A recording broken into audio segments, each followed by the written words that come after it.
নমস্কার, আশা করছি সকলেই খুব ভালো আছেন। আমরাও খুব ভালো আছি। জীবন যেমন তার স্বাদে মিষ্টি হয়, তেমনি খাবারের মাঝেও লুকিয়ে থাকে শান্তির অনুভব। আজ আমরা তৈরি করব এক সহজ, ঘরোয়া এবং হৃদয় ছুঁয়ে যাওয়া মিষ্টান্ন, গাজরের লাড্ডু। গাজর নিয়ে নিয়েছি, গাজরগুলোকে ভালোভাবে ছুলে নিচ্ছি। পরিষ্কার করে ছুলে নিয়ে এই যে চলে এসেছি। আমি এখানে গাজরগুলোকে গ্রেট করে নিচ্ছি সুন্দরভাবে। সব কটা গাজরকে গ্রেট করে এখানে কুচি করে একদম গ্রেট। তার সঙ্গে থাকছে রবি ঠাকুরের কিছু মূল্যবান উক্তি। সব গাজরগুলোকে আমি এখানে ঘষে নিয়েছি। এই যে এবার কড়াই বসিয়ে দিয়েছি গরম করতে। এবার একটু সাদা তেল দিয়ে দিলাম,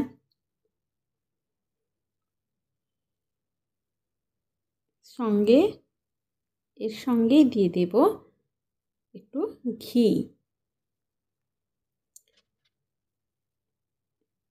ঘিটা দিয়ে দিচ্ছি একটু।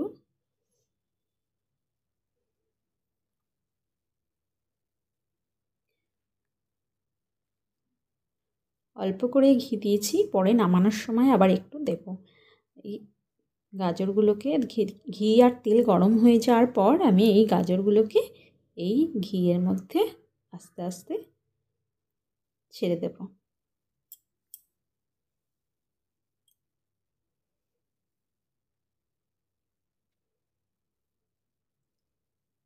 এবার আমি এটাকে ভেজে নেব। একটু নাড়িয়ে বেশ কিছুক্ষণ পর্যন্ত ভেজে নিতে হবে, গাজরের জলটা শুকিয়ে যাওয়া পর্যন্ত।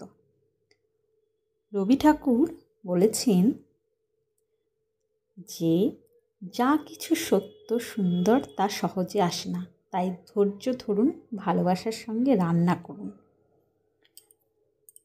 দেখুন গাজরের কালারটা কিন্তু চেঞ্জ হয়ে গেছে, আস্তে আস্তে আরও চেঞ্জ হয়ে যাবে। যতই আমি এখানে 2 কাপ দুধ দিয়ে দিলাম।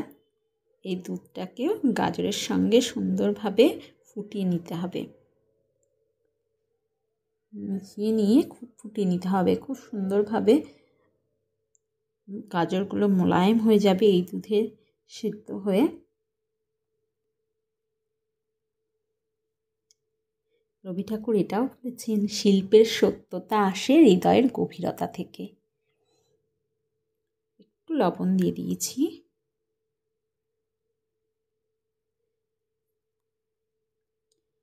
এবার চিনি অ্যাড করছি, 2.5 কাপ মতো চিনি দিয়ে দিচ্ছি। চিনি দিলেই দেখবে আবারও কতটা জল ছাড়বে, সেই জলটাকেও আমাকে নাড়িয়ে শুকিয়ে নিতে হবে। আর যতই পাকটা সুন্দর হবে, কালারটা তত আরও সুন্দর হয়ে যাবে।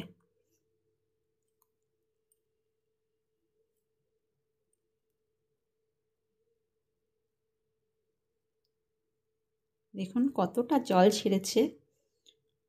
এই জলটাকে শুকিয়ে নিতে হবে আর গাজরের পাকটাও চলে আসবে। এই দেখুন গাজরের কালারটা কত সুন্দর চেঞ্জ হয়ে গেছে, আর পাকও চলে এসছে, সেটা দেখলেই বোঝা যাচ্ছে।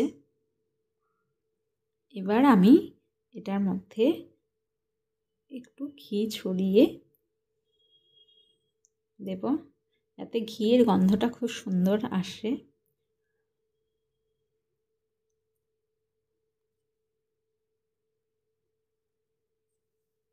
আর দিচ্ছি এলাচ ও মৌরি গুঁড়ো করে রেখেছিলাম, সেই এলাচ আর মৌরির গুঁড়োটা ছড়িয়ে দিলাম। এবার সব কিছু একসঙ্গে ভালোভাবে মিশিয়ে নিচ্ছি।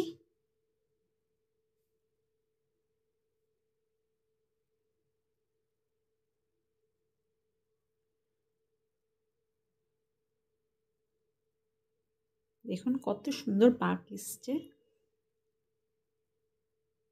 আমি এবার এটাকে একটি পাত্রে নামিয়ে নেব।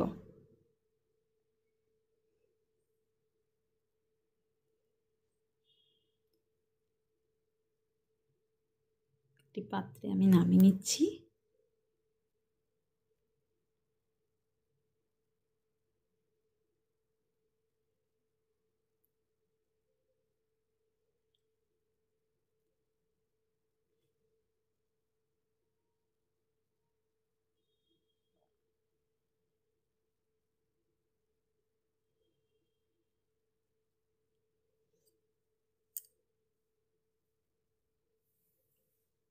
সব উপকরণ এক হয়ে গেছে। এবার ঠান্ডা করে হাতের মধ্যে একটু ঘি নিয়ে আমি সবগুলোকে গোল করে লাড্ডুর আকার গড়ে নিচ্ছি।